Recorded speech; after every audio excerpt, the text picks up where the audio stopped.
Hello, friends. I was prompted to share some of the lessons I've been getting with you today. So, I'd like to share. We'll start with the recent dreams I've been having. So, the last 2 days, I had a dream that I was just being rude and angry towards my wife, Kathy. I woke up the first day and I was like, wasn't sure what it was all about. I proceeded to do my morning routine, meditation, stuff like that, and kind of forgot about it. And then this morning it came up again, and I woke up and I was just like, kind of processing, trying to figure out what the anger was coming from. And then my wife came in and she was plugging on my phone, and then went back out, and thoughts came through my head, and I was like, still wasn't ready to figure out the root of it. I was kind of entangled in the emotion and the thought I was feeling. And then something happened with our car, and that got me right out of the bed. Turned out had to go and repair this little thing underneath it. And I was frustrated about that, and frustrated about so many things. And I was thinking about the stuff I had to do tonight. I was frustrated about that, and I was just like, man, I really feel my resistance kicking in overdrive, and I wanted to let it go. So I do my practices, breathing, and I'd feel it, get realigned, as I call it, and feel myself relax and feeling good. And then something else would happen and trigger something, emotions again, and I get frustrated and resistant. So all this to say, what I've learned and decided to put into play was, when my emotions arise and when I feel that resistance arise, to feel into the emotions and understand the lesson they're bringing. But in being at the brink of choosing that, I continued to look at the resistance.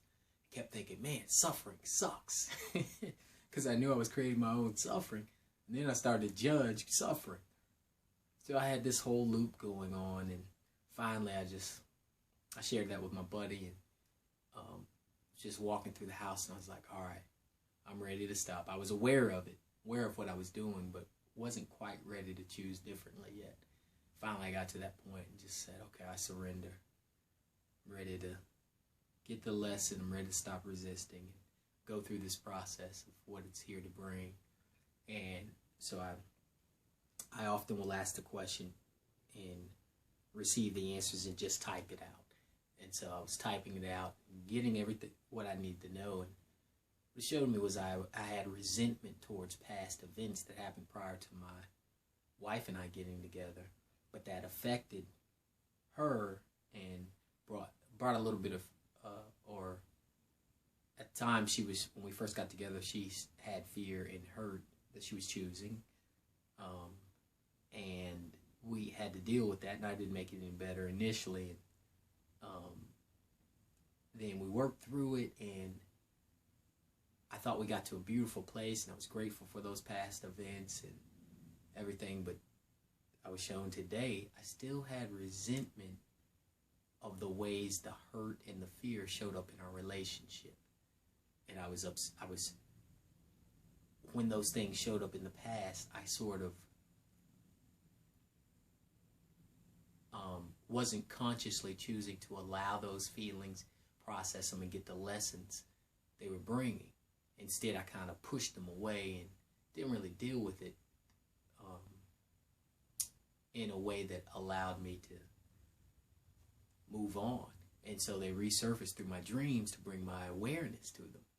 And through that, and then all the emotion today, I was finally able to sit back, feel the feelings, and ask what the lessons were. And once I understood that, it was bringing my awareness to skewed perceptions, to ways of thinking about those past events that were resistant. And were it not for those past events, I was able to look at them from a new perspective, that had they not happened, Kathy and I would be together.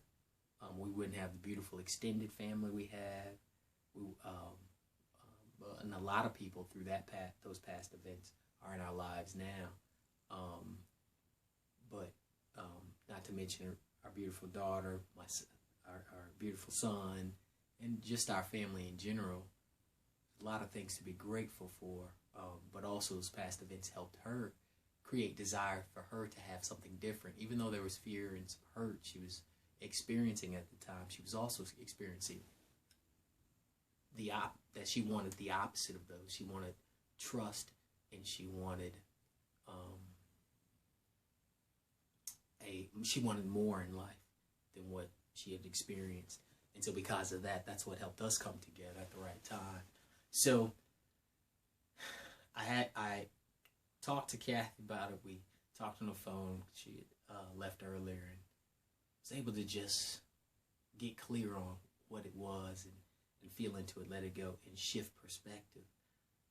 Now, what I've learned is anything that tells you that all is not well and always is, anything that tells you that what has happened or is happening is somehow in error or not intelligently designed to bring you a gift or expansion, or that is somehow shouldn't have happened, or that you're resistant to, anything like that creates the suffering in our lives. And sometimes it's unconscious. In this case, my dreams helped me become aware of something I was unconsciously holding on to, skewed beliefs or conditioned thinking or perspectives that were unhealthy for me. And now I'm grateful that I went through all this. I became more aware of how I was unconsciously choosing, so I could look at it and see how it just contradicts the divine design for my life and the divine design behind all life. Life is always seeking more experiences that sometimes our conditioned minds may favor or not favor. But it's always seeking more, and it's always intelligently and lovingly creating more and bringing about what life wants to experience. And so learning to accept that, learning to trust and know that all is well and always is, that everything is exactly as it should be. The song Accept It All, the chorus goes, everything's exactly as it should be, sufferings resisting what we don't want to feel. Accept it all and be healed. So that song I've experienced so much lately, to liberate me from my resistance, to liberate me from the conditioned thinking, the egoic. The ego is conditioned thinking. The ego is The ego is anything resisting what is. It's also conditioned thinking that may align with what it is, but we want to release the things that create the suffering in our lives, so we can experience the peace, experience the bliss, experience the love. Now, what happens at the root of all that resistance is judgment. That's what's underneath it all. It's judgment on looking at something as not good or bad or wrong, or we don't want it, or we don't favor it, or whatever. Whenever it's something that is or has been, right?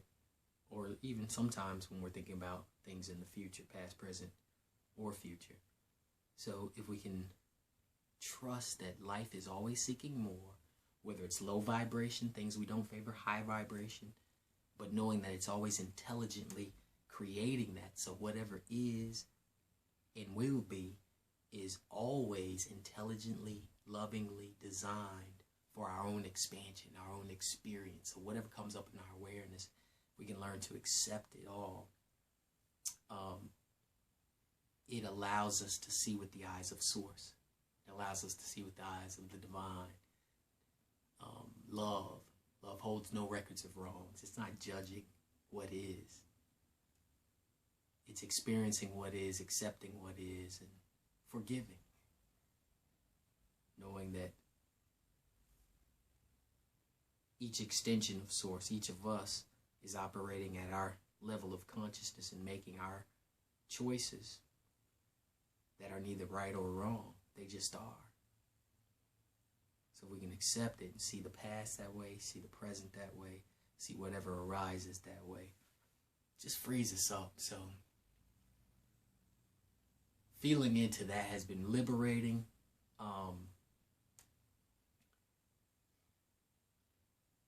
it brings that sense of trust and peace and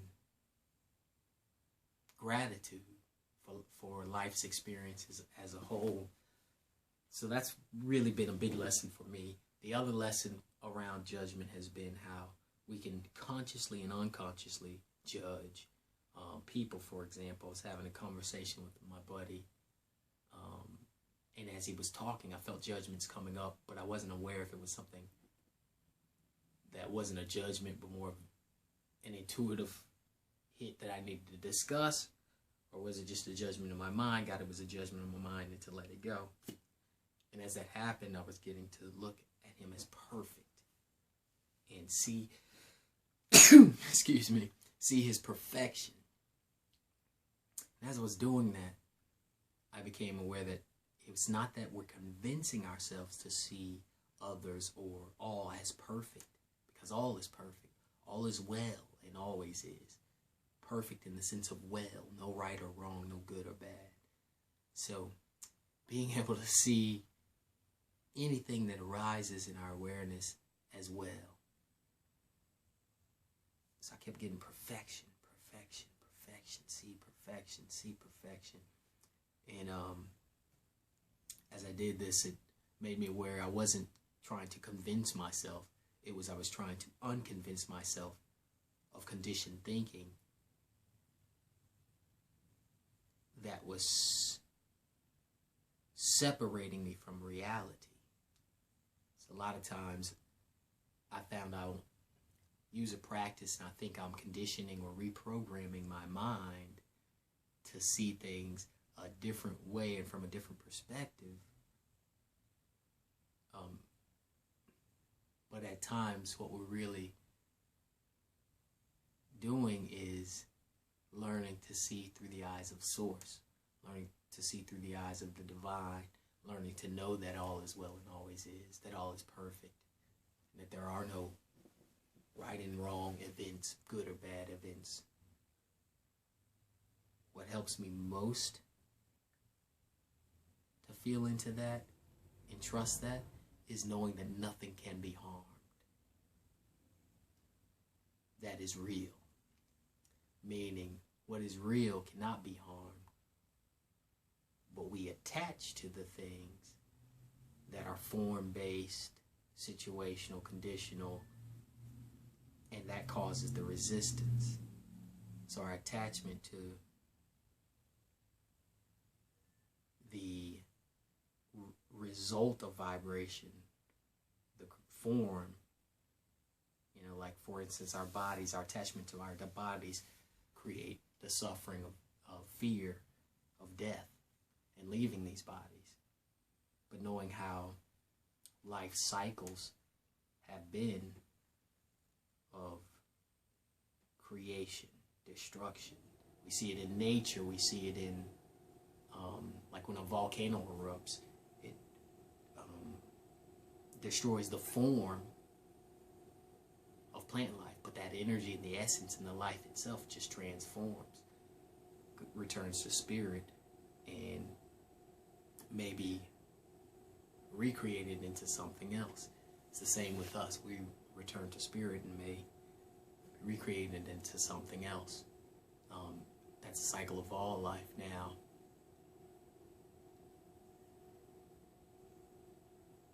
the cycle of suffering and that whole cycle, once we transcend our attachments, the suffering can be ended.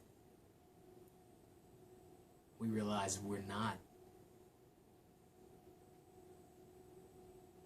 the body that may be transformed. We're the spirit, the extension of Source, the consciousness, and even beyond that, we're greater than that, that we often identify and attach to. So that can bring peace. But the recognition of the suffering, I think, is so important, because we understand that once we go from this life and we transcend into spirit form, we're all at different levels of consciousness. We may be feeling bliss and all these wonderful things, but we're all at our different levels of consciousness. And what if we're having attachment to past life events? And so we come back feeling suffering is a form of penance that we choose to go through. There's nothing wrong with suffering because it's the teacher, and there's nothing wrong with doing that, and that is a necessary cycle. But that cycle's not supposed to go on forever, and it won't go on forever.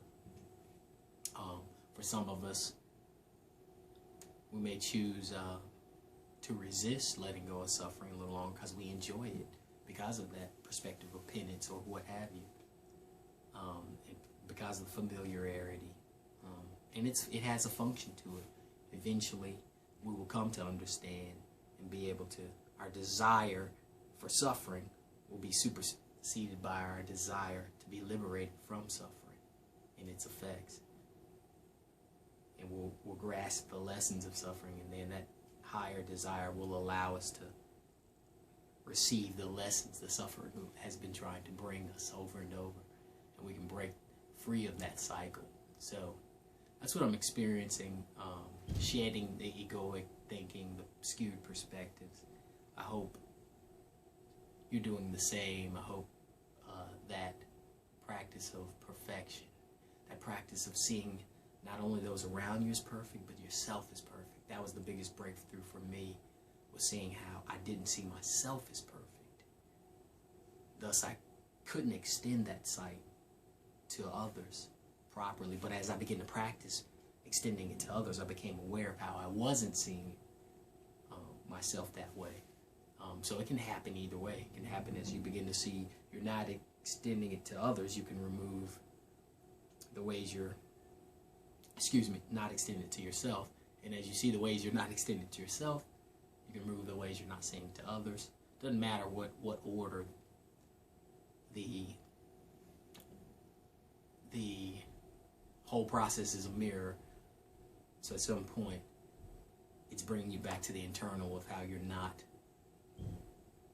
extending that love, extending perfection, the eyes of perfection, the perspective of perfection to yourself, so you can liberate yourself from that.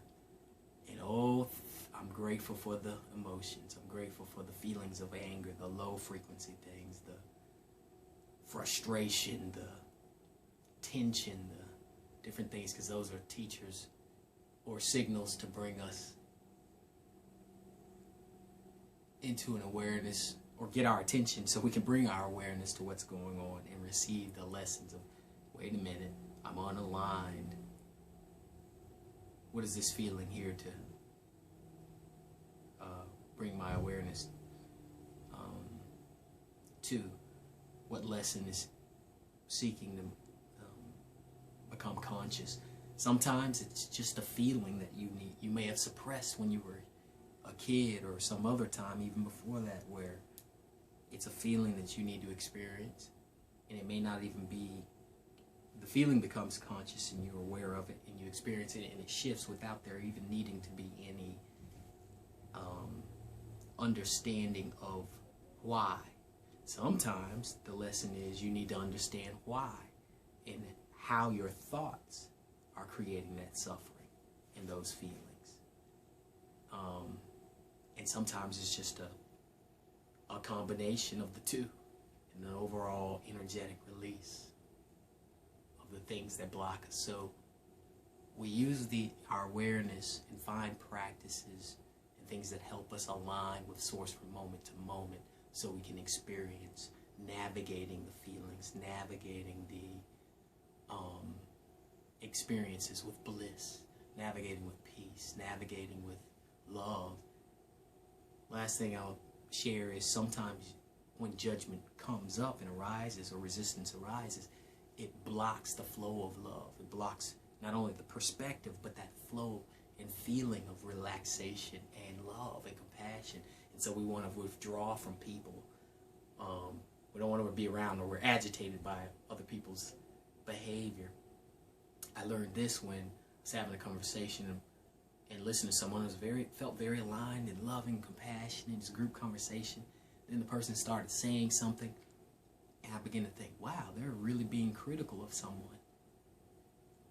And all of a sudden, I felt myself want to draw back from the conversation.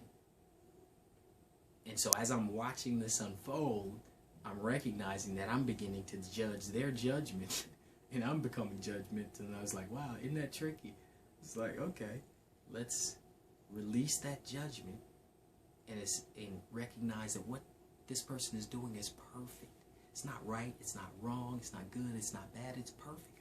It's where they are, it's what is, it's how they're expressing. It's perfect. As I did that, suddenly the feeling of alignment came back, the relaxation, and the feeling of wanting to be involved in the conversation. So that was such a great lesson for me to see how judgment can block that flow of limitless love and light. And as we release the judgment and become aware of the lessons and the truth, it shifts us back to alignment with Source, shifts us back to that feeling of freedom and compassion, and it allows us to give. It makes us excited about being where we are again and accepting where we are again. So hope that helps. I know this was to be shared with someone, so if you do get something out of it, great. I'm glad to hear it. And also I invite you to check out johnstringerinc.com. The song I mentioned, Accept It All, has a beautiful friend, Victoria Canal, singing the lessons. So I'd love for you to hear it. Thanks a lot. Peace.